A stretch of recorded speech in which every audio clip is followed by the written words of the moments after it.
ಬಂಧುಗಳೇ ನಮಸ್ಕಾರ, ಹೇಗಿದ್ರಿ ನೀವೆಲ್ಲರೂ? ನಾನು ಸುಬ್ರಹ್ಮಣ್ಯ ಎಸ್ ಹಂಡಿಗೆ. ಬಂಧುಗಳೇ, ಕೆಲ ದಿನಗಳ ಹಿಂದೆ ನಾನೋರ್ವ ದೇವಮಾನವನ ಬಂಡವಾಳ ಬಯಲಾದಂಥ ವಿಚಾರವನ್ನ ನಿಮ್ಮ ಮುಂದೆ ಇಟ್ಟಿದ್ದೆ. ಈಗ ಪ್ರಕರಣ ದಾಖಲಾಗಿ ಸಾಕಷ್ಟು ದಿನ ಆಯಿತು. ಅದೇ ಪ್ರಕರಣಕ್ಕೆ ಸಂಬಂಧಪಟ್ಟ ಹಾಗೆ SIT ಕೂಡ ತನಿಖೆಯನ್ನ ಮಾಡ್ತಾ ಇದೆ. ಇಷ್ಟು ದಿನದಲ್ಲಿ ಆತನ ರಹಸ್ಯ ಇದೀಗ ಕಂಪ್ಲೀಟ್ ಬಟಾ ಬಯಲಾಗಿದೆ. ಪ್ರತಿಯೊಬ್ಬರನ್ನು ಕೂಡ ಬೆಚ್ಚಿ ಬೀಳಿಸುವ ರೀತಿಯಲ್ಲಿದೆ. ಯಾಕೆಲ್ಲರನ್ನೂ ಕೂಡ ಬೆಚ್ಚಿ ಬೀಳಿಸ್ತಾ ಇದೆ ಅಂದ್ರೆ, ಈತ ಆ ಭಾಗದಲ್ಲಿ ಅತ್ಯಂತ ಪ್ರಭಾವಿ ವ್ಯಕ್ತಿಯಾಗಿದ್ದ. ತನ್ನನ್ನು ತಾನು ಸ್ವಯಂ ಘೋಷಿತ ದೇವಮಾನವ ಅಂತ ಘೋಷಣೆ ಮಾಡ್ಕೊಂಡು ಬಿಟ್ಟಿದ್ದ. ಸಾಕಷ್ಟು IAS ಅಧಿಕಾರಿಗಳು, IPS ಅಧಿಕಾರಿಗಳು, ಸಚಿವರು, ಶಾಸಕರು, ದೊಡ್ಡ ದೊಡ್ಡ ವ್ಯಕ್ತಿಗಳು ಎಲ್ಲರೂ ಕೂಡ ಈತನ ಭಕ್ತರಾಗಿ ಬಿಟ್ಟಿದ್ರು. ಜೊತೆಗೆ ಈತನನ್ನ ಯಾರಿಗೂ ಕೂಡ ಟಚ್ ಮಾಡೋದಕ್ಕೆ ಸಾಧ್ಯ ಆಗ್ತಿರ್ಲಿಲ್ಲ. ಕಾರಣ ಏನಪ್ಪಾ ಅಂದ್ರೆ, ಈತನನ್ನ ಪ್ರತಿಯೊಬ್ಬರು ಕೂಡ ದೇವಮಾನವ ಅಂತ ಹೇಳಿ ಭಾವಿಸಿ ಬಿಟ್ಟಿದ್ರು. ಈತನನ್ನ ಶಿವನ ಅವತಾರ ಎನ್ನುವ ರೀತಿಯಲ್ಲಿ ಜನ ಕರೀತಾ ಇದ್ರು. ಜೊತೆಗೆ ಆತನನ್ನು ಕೂಡ ನಾನು ಶಿವನ ಅವತಾರ ಅಂತ ಹೇಳಿಕೊಳ್ತಾ ಇದ್ದ. ಇಷ್ಟೆಲ್ಲ ಇದ್ದಂಥ ವ್ಯಕ್ತಿ ಈ ರೀತಿಯಾಗಿ ಮಾಡಿಬಿಟ್ಟಿದ್ದಾನ ಅನ್ನೋದು ಪ್ರತಿಯೊಬ್ಬರನ್ನು ಕೂಡ ಶಾಕ್ಗೆ ತಳ್ಳಿಬಿಟ್ಟಿದೆ. ನಾವು ಇಷ್ಟು ದಿನಗಳ ಕಾಲ ಈತನನ್ನ ಪೂಜೆ ಮಾಡ್ತಾ ಇದ್ವಾ?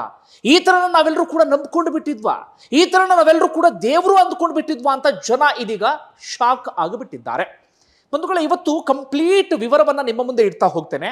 ಕಾರಣ ನೀವೆಲ್ಲರೂ ಕೂಡ ಗಮನಿಸಲೇಬೇಕು, ಇಂಥದ್ದನ್ನ ನಾವು ನೋಡಲೇಬೇಕು. ಸಾಧ್ಯ ಆದ್ರೆ ಒಂದಷ್ಟು ಮಂದಿಯ ಜೊತೆಗೆ ಶೇರ್ ಮಾಡಿಕೊಳ್ಳಿ. ಯಾಕಂದ್ರೆ ನಾನು ಪದೇ ಪದೇ ಎಲ್ಲ ವಿಡಿಯೋಗಳಲ್ಲೂ ಕೂಡ ನಾನು ಅದನ್ನೇ ಹೇಳೋದು, ದೇವರನ್ನ ನಂಬಿ ದೇವರ ಹೆಸರಲ್ಲಿ ಯಾರು ವ್ಯಾಪಾರವನ್ನ ಮಾಡ್ತಾರೋ ದಯವಿಟ್ಟು ಅಂಥವ್ರನ್ನ ನಂಬೋದಕ್ಕೆ ಹೋಗಬೇಡಿ. ಹಾಗಂದ ಮಾತ್ರ ಎಲ್ಲರನ್ನೂ ಕೂಡ ನಾನು ಒಂದೇ ತಕ್ಕಡಿಯಲ್ಲಿ ಇಟ್ಟು ತೂಗ್ತಾ ಇಲ್ಲ. ಒಂದಷ್ಟು ಅದ್ಭುತ ವ್ಯಕ್ತಿಗಳಿರ್ತಾರೆ, ಸಮಾಜಕ್ಕೆ ಏನಾದರೂ ಮಾಡಬೇಕು ಎನ್ನುವಂಥ ಮನಸ್ಥಿತಿಯಲ್ಲಿ ಇರ್ತಾರೆ, ಆಧ್ಯಾತ್ಮದ ಜೊತೆಗೆ ಸಮಾಜ ಸೇವೆಯನ್ನು ಕೂಡ ಮಾಡ್ಕೊಂಡು ಬರ್ತಿರ್ತಾರೆ. ಆದರೆ ಇನ್ನೊಂದಷ್ಟು ಮಂದಿ ದೇವರ ಹೆಸರಲ್ಲಿ ಬಿಸ್ನೆಸ್ ಅನ್ನ ಮಾಡ್ತಿರ್ತಾರೆ. ದಯವಿಟ್ಟು ಅಂಥವ್ರನ್ನ ನಂಬೋದಿಕ್ಕೆ ಹೋಗಬೇಡಿ. ಈತನ ವಿಚಾರವನ್ನ ನಾನು ಆರಂಭದಲ್ಲಿ ಹೈಲೈಟ್ಸ್ ರೀತಿಯಲ್ಲಿ ಹೇಳ್ತಾ ಹೋಗೋದಾದ್ರೆ, ಬಂಧುಗಳೇ, ಈತ ಹೆಚ್ಚು ಕಡಿಮೆ 100ಕ್ಕೂ ಅಧಿಕ ಮಹಿಳೆಯರನ್ನ ಈತ ಬಳಸಿಕೊಂಡಿದ್ದಾನೆ. ಬಹುತೇಕರೆಲ್ಲರೂ ಕೂಡ ಶ್ರೀಮಂತರ ಹೆಂಡತಿಯರೇ. ಇದು ಈಗ ಬಹಳ ಚರ್ಚೆಗೆ ಗ್ರಾಸವಾಗಿರುವಂಥ ವಿಚಾರ ಇದು. ಹಾಗೆ ಗರ್ಭಿಣಿಯನ್ನು ಕೂಡ ಈತ ಬಿಟ್ಟಿಲ್ಲ. ಅಂದ್ರೆ ಯೋಚನೆ ಮಾಡಿ, ಎಂತಹ ದುಷ್ಟ ಇರಬೇಕು ಈತ ಎನ್ನುವ ರೀತಿಯಲ್ಲಿ. ಅದೇ ದೇವರ ಹೆಸರನ್ನ ಹೇಳ್ಕೊಂಡು ಈತ ಹೆಚ್ಚು ಕಡಿಮೆ 1500 ಕೋಟಿಯಷ್ಟು ಆಸ್ತಿ ಪಾಸ್ತಿಯನ್ನ ಮಾಡಿಟ್ಕೊಂಡಿದ್ದಾನೆ. ಅದೆಷ್ಟೋ ಜನರ ಬದುಕನ್ನ ಸರ್ವನಾಶ ಮಾಡಿದ್ದಾನೆ. ಅದೆಷ್ಟೋ ಕುಟುಂಬವನ್ನ ಈತ ಸರ್ವನಾಶ ಮಾಡಿ ಹಾಕಿಬಿಟ್ಟಿದ್ದಾನೆ. ಈತನ ವಿರುದ್ಧ ಹಿಂದೆಯೇ ಸಾಕಷ್ಟು ಮಂದಿ ಧ್ವನಿ ಎತ್ತಿದ್ರು, ಈತನ ಬಗ್ಗೆ ಅನುಮಾನವನ್ನ ವ್ಯಕ್ತಪಡಿಸಿದ್ರು. ಆದ್ರೆ ನಮ್ಮ ರಾಜಕಾರಣಿಗಳು, ನಮ್ಮ ದೊಡ್ಡ ದೊಡ್ಡ ಸಚಿವರು, ಶಾಸಕರು ಈತನನ್ನ ಟಚ್ ಮಾಡೋದಕ್ಕೂ ಕೂಡ ಅವಕಾಶವನ್ನ ಮಾಡಿಕೊಟ್ಟಿಲ್ಲ. ಅಲ್ಲೂ ಕೂಡ ಒಂದಷ್ಟು ಮಂದಿ ಧರ್ಮದ ಹೆಸರನ್ನ ಹೇಳಿದ್ರು, ಅಲ್ಲೂ ಕೂಡ ಒಂದಷ್ಟು ಮಂದಿ ದೇವರ ಹೆಸರನ್ನ ಹೇಳಿದ್ರು. ಈ ಕಾರಣಕ್ಕಾಗಿ ಇಲ್ಲಿಯವರೆಗೆ ಯಾರಿಗೂ ಕೂಡ ಈತನ ಟಚ್ ಮಾಡೋದಕ್ಕೆ ಸಾಧ್ಯ ಆಗಿರಲಿಲ್ಲ. ಆದ್ರೆ ನಾನು ಪ್ರತಿ ಬಾರಿ ಅಂದ್ಕೊಳ್ಳೋದು ಅದನ್ನೇ, ಸತ್ಯಕ್ಕೆ ಒಂದಲ್ಲ ಒಂದು ದಿನ ಗೆಲುವು ಇದ್ದೇ ಇರುತ್ತೆ. ಒಂದಲ್ಲ ಒಂದು ದಿನ ನಾವು ಮಾಡಿದಂಥ ಪಾಪ ಇದೆಯಲ್ಲ, ಯಾವುದೋ ಒಂದು ರೂಪದಲ್ಲಿ ಹೊರಗಡೆ ಬಂದು ಜನರಿಗೆ ಗೊತ್ತಾಗೋದಿಕ್ಕೆ ಶುರುವಾಗುತ್ತೆ. ನಾವು ಅನುಭವಿಸ್ತೀವಿ. ಸ್ವಲ್ಪ ತಡ ಆಗಬಹುದು, ಸ್ವಲ್ಪ ಅದಕ್ಕೆ ಸಮಯ ಹಿಡಿಬಹುದು. ಈತನ ವಿಚಾರದಲ್ಲೂ ಕೂಡ ಹಾಗೆ ಆಗಿಬಿಡ್ತು. ಈಗ ವಿಚಾರಕ್ಕೆ ಬರ್ತೀನಿ, ಏನೇನು ಅಂತ ವಿಸ್ತಾರವಾಗಿ ಹೇಳ್ತಾ ಹೋಗ್ತೀನಿ. ಸಾಧ್ಯ ಆದರೆ ಒಂದಷ್ಟು ಟೈಮನ್ನು ಕೊಟ್ಟು ಆರಾಮಾಗಿ ಕೇಳ್ತಾ ಹೋಗಿ. ಬಂಧುಗಳೇ, ಮೊದಲಿಗೆ ಒಂದಷ್ಟು ಫೋಟೋಸ್ಗಳನ್ನು ತೋರಿಸ್ತೀನಿ. ಈ ಮೊದಲ ಫೋಟೋವನ್ನ ಗಮನಿಸಿ. ಒಳಗಡೆ ಓರ್ವ ಮಹಿಳೆಯ ಜೊತೆಗೆ ಆತ ಮಾಡಬಾರದಂಥ ಕೃತ್ಯವನ್ನ ಆತ ಮಾಡ್ತಾ ಇದ್ದಾನೆ. ನೋಡಿ, ಹೊರಗಡೆ ಆತನನ್ನ ಸಾಕಷ್ಟು ಮಂದಿ ಭಕ್ತರು ಕಾದು ಕುಳಿತಿದ್ದಾರೆ. ನಾವು ಈ ದೇವಮಾನವನನ್ನ ಭೇಟಿ ಆಗಬೇಕು ಎನ್ನುವ ರೀತಿಯಲ್ಲಿ. ಹೊರಗಡೆ ಆ ರೀತಿಯಾಗಿ ಕಾದು ಕುಳಿತಂತ ಭಕ್ತರಿಗೆ ಪಾಪ ಗೊತ್ತಿಲ್ಲ, ಈತ ಒಳಗಡೆ ಇಂಥದ್ದೊಂದು ದುಷ್ಕೃತ್ಯವನ್ನ ಎಸಗ್ತಾ ಇದ್ದಾನೆ ಎನ್ನುವಂಥ ರೀತಿಯಲ್ಲಿ. ಮತ್ತೊಂದು ಶಾಕಿಂಗ್ ವಿಚಾರ ಏನಪ್ಪಾ ಅಂದ್ರೆ, ಈ ಮಹಿಳೆಯ ಫೋಟೋವನ್ನ ಏನು ಗಮನಿಸ್ತಾ ಇದ್ರಿ, ಒಳಗಡೆ ಇರುವಂತ ಮಹಿಳೆ, ಇದೇ ಮಹಿಳೆಯ ಗಂಡ ಪಾಪ ಹೊರಗಡೆ ಕಾದು ಕೂತ್ಕೊಂಡಿದ್ದಾರೆ. ನನ್ನ ಹೆಂಡತಿಗೆ ಏನೋ ಒಳ್ಳೇದಾಗ್ತಾ ಇದೆ, ಒಳಗಡೆ ಒಳ್ಳೆ ಪೂಜೆಯನ್ನ ಮಾಡ್ತಿದ್ದಾರೆ ಎನ್ನುವಂಥ ರೀತಿಯಲ್ಲಿ. ಇನ್ನೂ ಶಾಕಿಂಗ್ ವಿಚಾರ ಏನಪ್ಪಾ ಅಂದ್ರೆ, ಆ ಮಹಿಳೆ ಯಾರು ಈತನಿಗೆ ಒಳಗಡೆ ಸಹಕಾರವನ್ನ ಕೊಡ್ತಾ ಇದ್ದಾರೆ, ಪಾಪ ಆ ಮಹಿಳೆಗೆ ಒಳಗಡೆ ಏನಾಗ್ತಿದೆ ಅನ್ನೋದೇ ಗೊತ್ತಿಲ್ಲ. ಇದು ಶಾಕಿಂಗ್ ವಿಚಾರ, ಅದನ್ನು ವಿಸ್ತಾರವಾಗಿ ಹೇಳ್ತಾ ಹೋಗ್ತೀನಿ. ಹಾಗೆ ಇನ್ನೊಂದು ಫೋಟೋವನ್ನ ಗಮನಿಸಿ.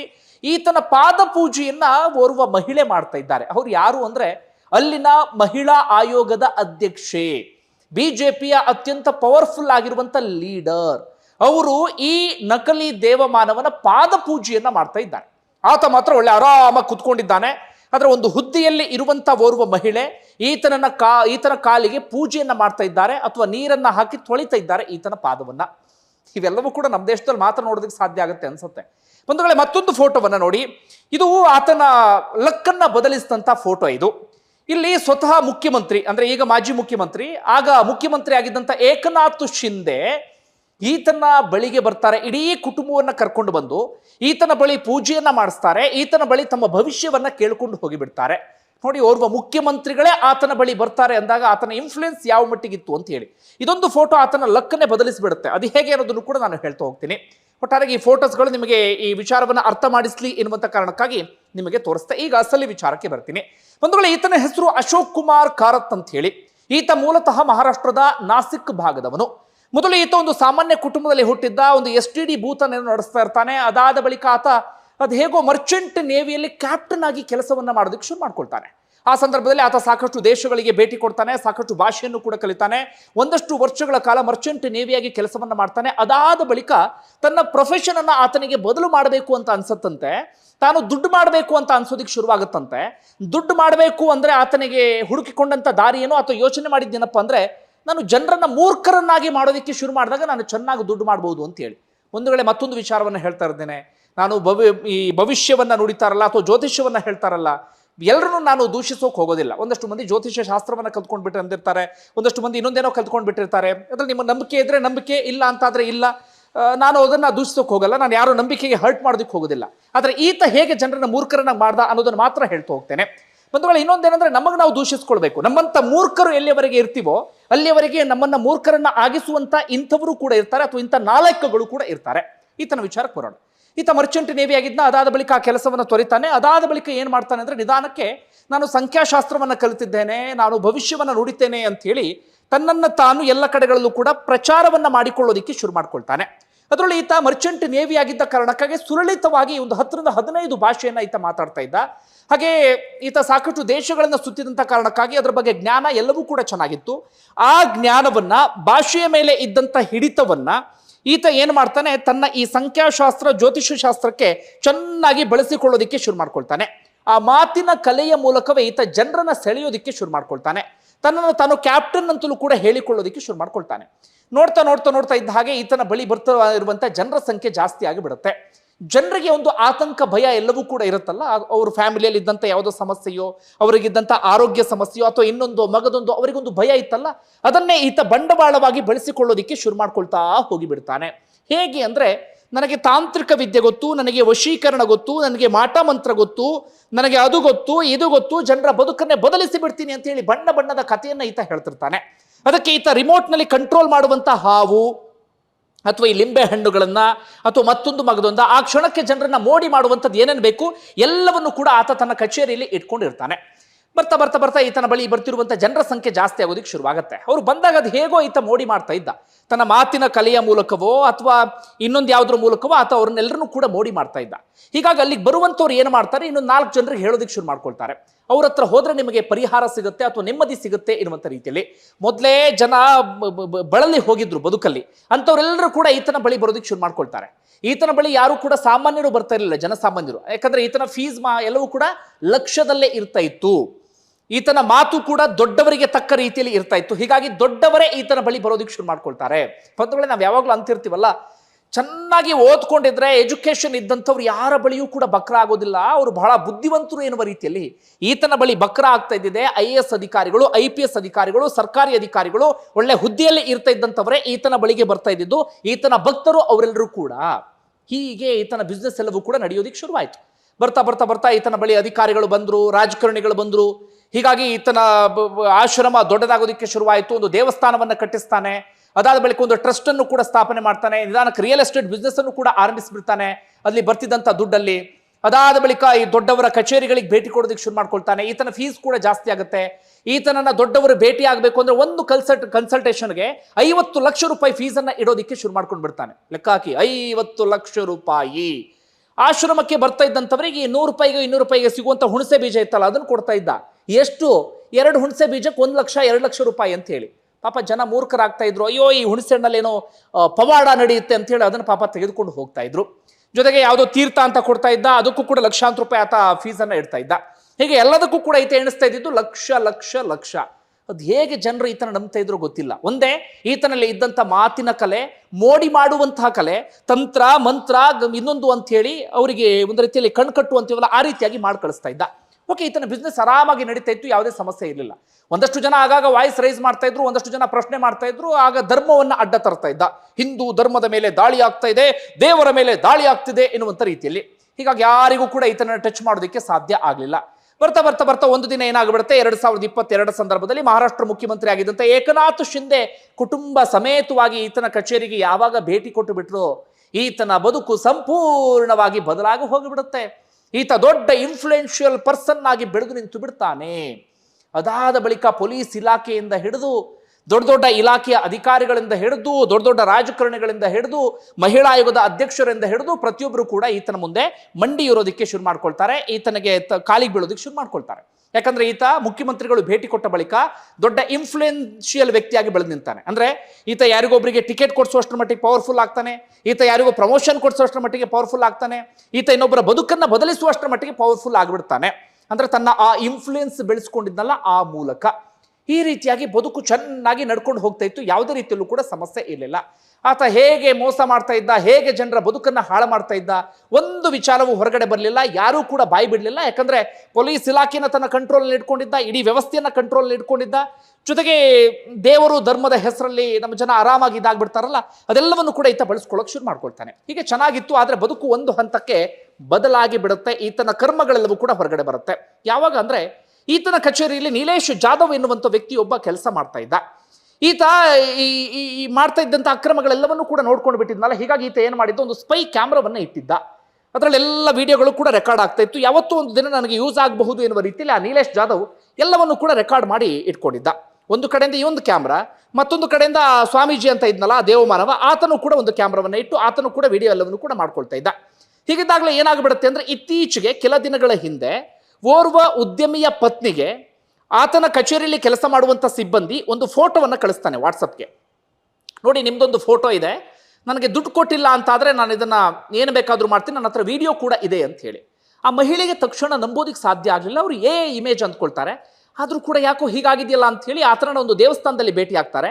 ಅಲ್ಲಿ ಆತ ವಿಡಿಯೋವನ್ನು ಕೂಡ ತೋರಿಸಿ ಬಿಡ್ತಾನೆ. ಆಗ ಆ ಮಹಿಳೆಗೆ ಶಾಕ್ ಆಗಿಬಿಡುತ್ತೆ.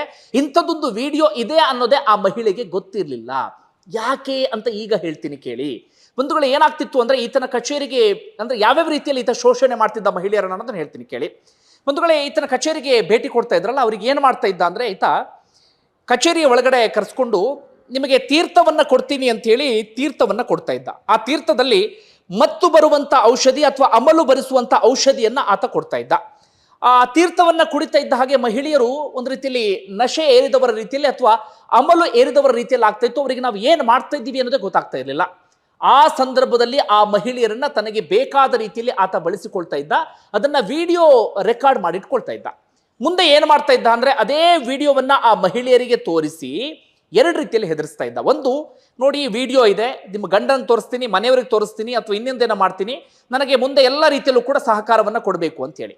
ಮತ್ತೊಂದು ಏನು ಮಾಡ್ತಾ ಇದ್ದ ಅಂದ್ರೆ, ನೀವು ಸಹಕಾರವನ್ನ ಕೊಟ್ಟಿಲ್ಲ ಅಂತಾದ್ರೆ ನಿನ್ನ ಗಂಡನ ಬದುಕು ಸರ್ವನಾಶ ಆಗುತ್ತೆ, ನಿಮ್ಮ ಕುಟುಂಬ ಹಾಳಾಗ್ಬಿಡುತ್ತೆ, ನನಗೆ ಮಂತ್ರ ವಿದ್ಯೆಗಳು ಗೊತ್ತಿದೆ, ನನಗೆ ಅದು ಗೊತ್ತಿದೆ, ಇದು ಗೊತ್ತಿದೆ ಅಂತೇಳಿ ಹೆದರಿಸಿ ಅವರೆಲ್ಲರನ್ನು ಕೂಡ ಬಳಸ್ಕೊಳ್ತಾ ಇದ್ದ. ಈ ಉದ್ಯಮಿಯ ಪತ್ನಿಯ ವಿಚಾರದಲ್ಲಿ ಏನಾಗುತ್ತೆ, ಅವರಿಗೆ ಒಂದು ಕನ್ಫರ್ಮ್ ಇರುತ್ತೆ, ನಾನಂತೂ ತಪ್ಪು ಮಾಡಿಲ್ಲ ಅಂತ ಹೇಳಿ. ಇವರೇ ಏನೋ ಮಾಡಿದ್ದಾರೆ ಅನ್ನೋದು ಕೂಡ ಗೊತ್ತಾಗುತ್ತೆ, ನಾನಂತೂ ತಪ್ಪು ಮಾಡಿಲ್ಲ, ಇಲ್ಲಿ ನಾನು ಉದ್ದೇಶಪೂರ್ವಕವಾಗಿ ಆ ಸ್ವಾಮೀಜಿಗೆ ಸಹಕಾರವನ್ನ ಕೊಟ್ಟಿಲ್ಲ ಅನ್ನುವಂಥದ್ದು ಕನ್ಫರ್ಮ್ ಇರುತ್ತಲ್ಲ. ಹೀಗಾಗಿ ಅವರೇನು ಮಾಡ್ತಾರೆ, ಹೋಗಿ ಪೊಲೀಸ್ ಠಾಣೆಗೆ ದೂರನ್ನ ಕೊಡ್ತಾರೆ. ದೂರು ಕೊಡ್ತಾ ಇದ್ದ ಹಾಗೆ ಪೊಲೀಸರು ದೂರನ್ನ ದಾಖಲಿಸಿಕೊಳ್ತಾರೆ. ಆ ಕಚೇರಿಯಲ್ಲಿ ಕೆಲಸ ಮಾಡ್ತಿದ್ದಂಥ ಸಿಬ್ಬಂದಿಯನ್ನ ಅರೆಸ್ಟ್ ಮಾಡ್ತಾರೆ. ಅರೆಸ್ಟ್ ಮಾಡಿದಾಗ ಸ್ವತಃ ಪೊಲೀಸರೇ ಶಾಕ್ ಆಗಿಬಿಡ್ತಾರೆ. ಕಾರಣ, ಆತನ ಬಳಿ ಸಾಕಷ್ಟು ವಿಡಿಯೋಗಳು ಇರ್ತವೆ. ಆದ್ರೆ ನಮ್ಮ ಪೊಲೀಸರು ತಕ್ಷಣಕ್ಕೆ ದೇವಮಾನವನನ್ನ ಅರೆಸ್ಟ್ ಮಾಡ್ತಾರ? ಇಲ್ಲ, ಬದಲಾಗಿ ದೇವಮಾನವನನ್ನ ಒಂದು ವಿಚಾರಣೆ ನಡೆಸಬೇಕಲ್ಲ ಅಂತ ಒಂದು ವಿಚಾರಣೆಯನ್ನು ನಡೆಸಿಬಿಡ್ತಾರೆ.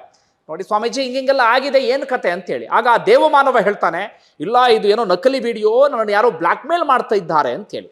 ಅಲ್ಲಿಗೆ ಈ ಕೇಸ್ ಮುಗ್ದು ಹೋಗುತ್ತೆ ಎನ್ನುವಂತ ಹಂತ ಆದಾಗ ಒಂದು ಕೇಸ್ಗೆ ದೊಡ್ಡ ಟರ್ನಿಂಗ್ ಪಾಯಿಂಟ್ ಸಿಕ್ಕಿಬಿಡುತ್ತೆ. ಓರ್ವ ಮಹಿಳೆ ಧೈರ್ಯದಿಂದ ಬಂದು ದೂರನ್ನ ಕೊಟ್ಟು ಬಿಡ್ತಾರೆ. ಆ ಮಹಿಳೆಯ ಕತೆ ಏನು ಅಂದ್ರೆ, ಮೊದಲು ಯಾರೋ ಹೇಳಿದ್ರು ಅಂತ ಈತನ ಬಳಿ ಬರ್ತಾರೆ. ಬಂದಾಗ ಈತ ಹೇಳ್ತಾನೆ, ನೋಡಮ್ಮ, ನಿನಗೆ ಇಂಥದಿಂದಲೇ ಮದುವೆ ಆಗುತ್ತೆ ಎನ್ನುವ ರೀತಿಯಲ್ಲಿ. ಅದೇ ಪ್ರಕಾರವಾಗಿ ಮದುವೆಯೂ ಕೂಡ ಫಿಕ್ಸ್ ಆಗಿಬಿಡುತ್ತೆ. ಫಿಕ್ಸ್ ಆಗ್ತಾ ಇದ್ದ ಹಾಗೆ ಆ ಮಹಿಳೆಗೆ ಅನ್ಸ್ಬಿಡುತ್ತೆ, ಸ್ವಾಮೀಜಿಯ ಆಶೀರ್ವಾದದಿಂದಲೇ ನನ್ನ ಮದುವೆ ಫಿಕ್ಸ್ ಆಗಿರಬೇಕು ಎನ್ನುವ ರೀತಿಯಲ್ಲಿ. ಅದಾದ ಬಳಿಕ ಈ ಸ್ವಾಮೀಜಿ ಯಾವುದೊಂದು ಪೆಂಡೆಂಟ್ ಅನ್ನು ಕೊಟ್ಟಿರ್ತಾನಂತೆ, ಆ ಪೆಂಡೆಂಟ್ ಅನ್ನ ಜೋಪಾನಾಗಿಡ್ಕ ಅಂತ ಹೇಳಿ. ಅದಾದ ಬಳಿಕ ಆ ಪೆಂಡೆಂಟ್ ಕಳೆದೋಗ್ಬಿಡುತ್ತೆ. ಆಕೆ ಮದುವೆಯೂ ಕೂಡ ಮುರಿದು ಹೋಗ್ಬಿಡುತ್ತೆ. ಅಂದ್ರೆ ಏನು, ಕಾಗೆ ಬಂದು ಕೂರೋದಕ್ಕೂ ರೆಂಬೆ ಮುರಿಯೋದಕ್ಕೂ ಸೇಮ್ ಸಮಯ ಆಯ್ತು ಅಂತಲ್ಲ, ಅದೇ ರೀತಿಯಲ್ಲಿ ಆಗ್ಬಿಡುತ್ತೆ. ಆಗ ಮಹಿಳೆಗೆ ಇನ್ನಷ್ಟು ಈತನ ಮೇಲೆ ನಂಬಿಕೆ ಬಂದ್ಬಿಡುತ್ತೆ, ಹೌದು ಈ ಸ್ವಾಮೀಜಿಯಲ್ಲಿ ಏನೋ ಪವರ್ ಇದೆ ಎನ್ನುವ ರೀತಿಯಲ್ಲಿ. ಅದಾದ ಬಳಿಕ ತನ್ನ ಸಂಕಟವನ್ನು ಹೇಳ್ಕೊಂಡು ಇನ್ನೊಂದು ಬಾರಿ ಈ ಸ್ವಾಮೀಜಿ ಹತ್ರ ಬಂದಾಗ ಅದೇ ಮತ್ತು ಬರಿಸುವಂತ ಔಷಧಿಯನ್ನ ಕೊಟ್ಟು ಆ ಮಹಿಳೆಯನ್ನ ತನಗೆ ಬೇಕಾದ ರೀತಿಯಲ್ಲಿ ಬಳಸ್ಕೊಳ್ತಾನೆ ಸ್ವಾಮೀಜಿ. ವಿಡಿಯೋವನ್ನ ಮಾಡಿಕೊಳ್ತಾನೆ. ಅದಾದ ನಂತರ ಆ ವಿಡಿಯೋವನ್ನ ತೋರಿಸಿ 3-4 ವರ್ಷದಿಂದ ಆ ಮಹಿಳೆಯನ್ನ ಮಾನಸಿಕವಾಗಿ, ದೈಹಿಕವಾಗಿ ಎಲ್ಲ ರೀತಿಯಲ್ಲೂ ಕೂಡ ಈ ಸ್ವಾಮೀಜಿ ಕುಗ್ಗಿಸಿ ಹಾಕಿಬಿಟ್ಟಿರ್ತಾನೆ. ಆ ಮಹಿಳೆಗೆ ಎಲ್ಲೂ ಕೂಡ ಹೊರಗಡೆ ಬಾಯಿ ಬಿಡೋದಕ್ಕಾಗಿರೋದಿಲ್ಲ. ಯಾಕಂದ್ರೆ ತುಂಬಾ ಇನ್ಫ್ಲುಯೆನ್ಸ್ ಇರುವಂತ ವ್ಯಕ್ತಿ ಈತ ಹೇಳ್ತಾ ಇರ್ತಾನೆ, ನೋಡು ನನಗೆ ಪವರನ್ನು ನೀನು ಈಗಾಗಲೇ ನೋಡಿದ್ದೀಯಾ, ನೀನು ನನಗೆ ಸಹಕಾರವನ್ನು ಕೊಟ್ಟಿಲ್ಲ ಅಂತಾದ್ರೆ ನಿನ್ನ ಬದುಕನ್ನು ಇನ್ನಷ್ಟು ಸರ್ವನಾಶ ಮಾಡಕ್ ಬಿಡ್ತೇನೆ, ನಿನ್ಗೆ ಯಾವತ್ತೂ ಕೂಡ ಮದುವೆ ಆಗೋದಕ್ಕೆ ನಾನು ಬಿಡೋದಿಲ್ಲ ಎನ್ನುವ ರೀತಿಯಲ್ಲಿ. ಹೀಗಾಗಿ ಆ ಮಹಿಳೆ ಅನಿವಾರ್ಯವಾಗಿ ಸಹಕಾರವನ್ನು ಕೊಟ್ಕೊಂಡು ಬಂದಿರ್ತಾರೆ. ಅದ್ರ ಒಳಗಡೆ ಅವರಿಗೆ ಕುದಿತಾ ಇರುತ್ತೆ, ಏನಾದ್ರೂ ಮಾಡಿ ಇದನ್ನು ಹೊರಗಡೆ ತರಬೇಕು ಅಂತ. ಯಾವಾಗ ಒಂದು ದೂರು ದಾಖಲಾಗುತ್ತೋ ಆ ಮಹಿಳೆ ಬಂದು ದೂರನ್ನ ಕೊಡ್ತಾರೆ. ದೂರನ್ನ ಕೊಡ್ತಾ ಇದ್ದ ಹಾಗೆ ಈಗ ಹೆಚ್ಚು ಕಡಿಮೆ 10 ಕೇಸ್ಗಳು ಆತನ ವಿರುದ್ಧ ದಾಖಲಾಗಿದ್ದಾವೆ. ಬಹುತೇಕ ಎಲ್ಲವೂ ಕೂಡ ಅದೇ ಮಾದರಿಯಲ್ಲಿ ಇದ್ದಾವೆ. ಅದೇ ಮಾದರಿಯ ದೂರುಗಳನ್ನ ಈತನ ವಿರುದ್ಧ ಕೊಟ್ಟು ಬಿಟ್ಟಿದ್ದಾರೆ. ಯೋಚನೆ ಮಾಡಿ, ಈತನ ಬಳಿ ಸಿಕ್ಕಿರುವಂತ ವಿಡಿಯೋಗಳು ಹೆಚ್ಚು ಕಡಿಮೆ 100ಕ್ಕೂ ಅಧಿಕ ಮಹಿಳೆಯರನ್ನ ಬಳಸ್ಕೊಂಡಿದ್ದಾನೆ ಎನ್ನುವಂತ ಅನುಮಾನ ಇದೀಗ ಪೊಲೀಸರಿಗೆ ಇದ್ದಾವೆ. ಏನೇನು ಕಥೆಗಳು ಗೊತ್ತಾ ಎಲ್ಲರದ್ದು ಕೂಡ ಅದೇ ರೀತಿಯಾಗಿ ಹೆಚ್ಚು ಕಡಿಮೆ ಸೇಮ್. ಒಂದಷ್ಟು ಮಂದಿಗೆ ನಾನು ದೇವಮಾನವ, ನಾನು ಶಿವನ ಅವತಾರ ಅಂತ ಹೇಳಿ ಈ ರೀತಿಯಾಗಿ ಬಳಸ್ಕೊಂಡು ಬಿಟ್ಟಿದ್ದಾನೆ. ಇನ್ನೊಂದಷ್ಟು ಮಹಿಳೆಯರನ್ನ ಹೆದರಿಸಿದ್ದಾನೆ. ಇನ್ನೊಂದಷ್ಟು ಮಹಿಳೆಯರಿಗೆ ನಿನ್ನ ಗಂಡನ ಆಯಸ್ಸು ಕಡಿಮೆ ಆಗುತ್ತೆ, ನನಗೆ ಸಹಕಾರ ಕೊಡಬೇಕು ಅಂತ ಹೇಳಿದ್ದಾನೆ. ಇನ್ನೊಂದಷ್ಟು ಮಹಿಳೆಯರಿಗೆ ಮಕ್ಕಳಾಗಿಲ್ಲ ಅಂತ ಬಂದಂಥವರಿಗೆ ಕನ್ಯಾ ಪೂಜೆ ಅಂದ್ರೆ ಮಹಿಳೆಯರ ಖಾಸಗಿ ಭಾಗವನ್ನು ಪೂಜೆ ಮಾಡ್ತೀನಿ ಅಂತ ಹೇಳಿ ಅವರನ್ನ ಬಟ್ಟೆ ಎಲ್ಲವನ್ನು ಕೂಡ ತೆಗೆಸಿ ಆ ರೀತಿಯಾಗಿ ಏನೋ ಮಾಡಿ ಅವರನ್ನ ತನಗೆ ಬೇಕಾದ ರೀತಿಯಲ್ಲಿ ಬಳಸ್ಕೊಂಡು ಬಿಟ್ಟಿದ್ದಾನೆ. ಒಬ್ಬೊಬ್ಬರಿಗೆ ಒಂದೊಂದು ರೀತಿಯಲ್ಲಿ ಹೆದರಿಸಿ ಬೆದರಿಸಿ ಅವ್ರನ್ನ ದೌರ್ಜನ್ಯಕ್ಕೊಳಪಡಿಸಿ ಅವರನ್ನ ತನಗೆ ಬೇಕಾದ ರೀತಿಯಲ್ಲಿ ಬಳಸ್ಕೊಂಡು ಬಿಟ್ಟಿದ್ದಾನೆ. ಇಲ್ಲಿಯವರೆಗೆ ಯಾರಿಗೂ ಕೂಡ ದೂರು ಕೊಡೋದಕ್ಕೆ ಧೈರ್ಯ ಇರಲಿಲ್ಲ. ಕೊನೆಯದಾಗಿ ಇದೀಗ ಒಬ್ಬೊಬ್ಬರಾಗಿ ಬಂದು ದೂರು ಕೊಡೋದಕ್ಕೆ ಶುರು ಮಾಡ್ಕೊಂಡಿದ್ದಾರೆ. SIT ಅಧಿಕಾರಿಗಳು ಒಂದು ಸಹಾಯವಾಣಿಯನ್ನ ಕೊಟ್ಟಿದ್ರು. ಅದಕ್ಕೆ 50ಕ್ಕೂ ಅಧಿಕ ಕರೆಗಳು ಬಂದಿದ್ದಾವಂತೆ. ಅಂದ್ರೆ FIR ಸಂಖ್ಯೆ ಇದೀಗ 10 ಇದೆಯಲ್ಲ, ಅದು 50ಕ್ಕೆ ಹೋಗಬಹುದು ಎನ್ನುವ ರೀತಿಯಲ್ಲಿ ಇದೀಗ SIT ಅಧಿಕಾರಿಗಳು ಅಂದಾಜನ್ನ ಮಾಡ್ತಾ ಇದ್ದಾರೆ.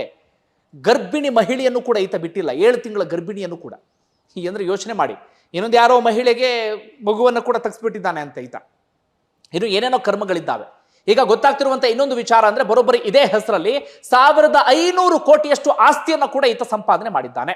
ಅದೆಲ್ಲವನ್ನು ಕೂಡ ಒಂದೊಂದಾಗಿ ಇದೀಗ ಪೊಲೀಸರು ವಶಕ್ಕೆ ತೆಗೆದುಕೊಂಡಿದ್ದಾರೆ. ಈತನ ಜೊತೆಗೆ ಸಾಕಷ್ಟು ರಾಜಕಾರಣಿಗಳ ಲಿಂಕು ಎಲ್ಲವೂ ಕೂಡ ಹೊರಗಡೆ ಬರ್ತಾ ಇದೆ. ಮಹಿಳಾ ಆಯೋಗದ ಅಧ್ಯಕ್ಷೆಯ ವಿಡಿಯೋ ವೈರಲ್ ಆಗ್ತಾ ಇದ್ದಾಗೆ ಅವರು ಕೂಡ ಇದೀಗ ರಾಜೀನಾಮೆಯನ್ನು ಕೊಟ್ಟಿದ್ದಾರೆ. ಜೊತೆಗೆ ಒಂದಷ್ಟು ವಿಡಿಯೋಗಳು ಪಾಪ ಲೀಕ್ ಆಗ್ತಿದ್ದಾವೆ. ಆ ಮಹಿಳೆಯರ ತಪ್ಪಿಲ್ಲ, ಅದು ಆ ಮಹಿಳೆಯರದ್ದು ಎಲ್ಲವೂ ಕೂಡ ವೈರಲ್ ಆಗೋಕೆ ಶುರುವಾಗಿದೆ. ಈ ಸ್ವಾಮಿ ಜೊತೆಗಿದ್ದಂಥ ವಿಡಿಯೋಗಳೆಲ್ಲವೂ ಕೂಡ. ಒಟ್ಟಾರೆ ಬಂಧುಗಳೇ, ಇಂತಹ ದೇವಮಾನವರ ಬಗ್ಗೆ ನಿಮ್ಗೆ ಏನನ್ಸುತ್ತೆ ಅನ್ನೋದನ್ನ ಕಮೆಂಟ್ ಬಾಕ್ಸ್ ಅಲ್ಲಿ ಮೆನ್ಷನ್ ಮಾಡಿ. ನಾನು ಮತ್ತೆ ನಿಮ್ಮೆಲ್ಲರಿಗೂ ಕೂಡ ಅದನ್ನೇ ಹೇಳೋದು, ದೇವರನ್ನ ನಂಬೇಡಿ ಅಂತ ಯಾರು ಕೂಡ ಹೇಳ್ತಾ ಇಲ್ಲ. ಆದರೆ ದೇವರ ಹೆಸರಲ್ಲಿ ಬಿಸ್ನೆಸ್ ಮಾಡುವಂತ, ದಂಧೆ ಮಾಡುವಂತ ಇಂಥ ದೇವಮಾನವರ ವಿಚಾರದಲ್ಲಿ ಎಚ್ಚರಿಕೆಯಿಂದ ಇರಿ. ಇಂಥ ದೇವಮಾನವರು ನಿಮ್ಮ ಬದುಕನ್ನು ಸರ್ವನಾಶ ಮಾಡಿಬಿಡ್ತಾರೆ. ಇಂಥ ದೇವಮಾನವರಿಗೆ ಅದು ಎಷ್ಟರ ಮಟ್ಟಿಗೆ ಇನ್ಫ್ಲುಯೆನ್ಸ್ ಇರುತ್ತೆ ಅಂತಂದ್ರೆ ಇಡೀ ವ್ಯವಸ್ಥೆಯನ್ನು ತಮ್ಮ ಕಪಿಮುಷ್ಟಿಯಲ್ಲಿ ಇಟ್ಕೊಳ್ಳುವಂತ ಇನ್ಫ್ಲುಯೆನ್ಸ್ ಇರುತ್ತೆ. ಇಂಥವರನ್ನು ನಂಬೋದಿಕ್ಕೆ ಹೋಗಬೇಡಿ. ಒಟ್ಟಾರೆ ನಿಮ್ಗೆ ಏನಿಸುತ್ತೆ ಕಮೆಂಟ್ ಬಾಕ್ಸ್ ಮೆನ್ಷನ್ ಮಾಡಿ. Thank you.